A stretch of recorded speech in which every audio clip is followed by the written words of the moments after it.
Republican side, Tim Rosales. On the Democrat side, Ed Emerson. Wanted to get that out of the way just in case people are joining us. We were having this discussion in the break. We were talking about debates because there's been a lot of conversations about the fact that the candidates at the top of the ticket aren't doing them. But, you know, we love to host these. Sure. Right. Voters get guides. But when it comes to the political side of it, it doesn't behoove you, if you're Gavin Newsom, to debate, right? If you're talking solely on running a campaign. I mean, I've been to many debates, many presidential debates, gubernatorial debates, and what you can do is fall up the stairs as you're going up, and it's the only story. I mean, bad things happen in debates. You know, I mean, people, they can ask you a question. Gerald Ford, 100 years ago, there's no Soviet influence in Poland. I mean, I remember it because I remember going, that's it. We, you know, I'm working for Jimmy Carter at the time, that we were, that was a gaffe, that was the kind of thing that was going to hold. Lloyd Benson and Dan Quayle.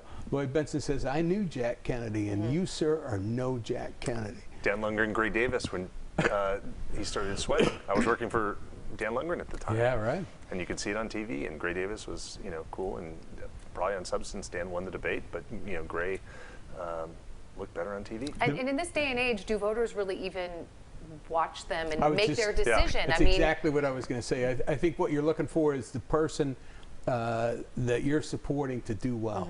You know, I don't think that there's anybody, I'm being a little cynical here, but you know, you don't go in there fact gathering. So what do you, in terms, we're running out of time here, so I want to get some predictions from you.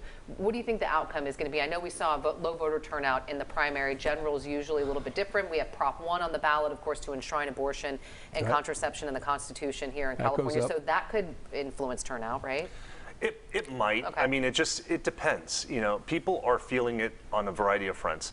I do think that there is some voter apathy out there this election cycle.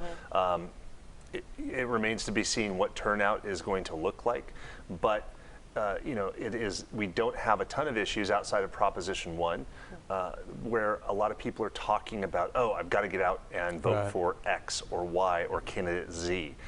We just don't have that. Sports betting props are not driving. We thought they would. I mean, I really thought people were going to go nuts on these sports things. Kidney dialysis is not, you know, not getting there. What? There's a pamphlet. Which camera am I looking at? Over here. Ed came prepared with, I came prepared. Everybody gets them. Everyone gets them. You can still register to vote in the state of California. They make it easy. Don't forget, November 20, or October 24th. You can still register to vote.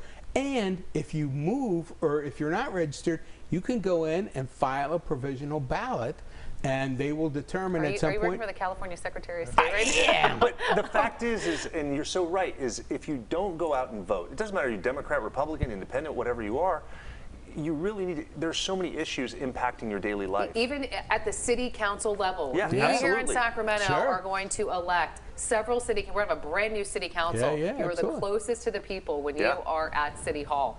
And you're mad about the potholes, you're mad about homelessness, you're mad about what have you. Do something. There you go. All right, we got to leave it there. I'm out of time. Them wrapping me a bunch. Sorry, Malcolm. I'm tossing a break right now. We'll be right back.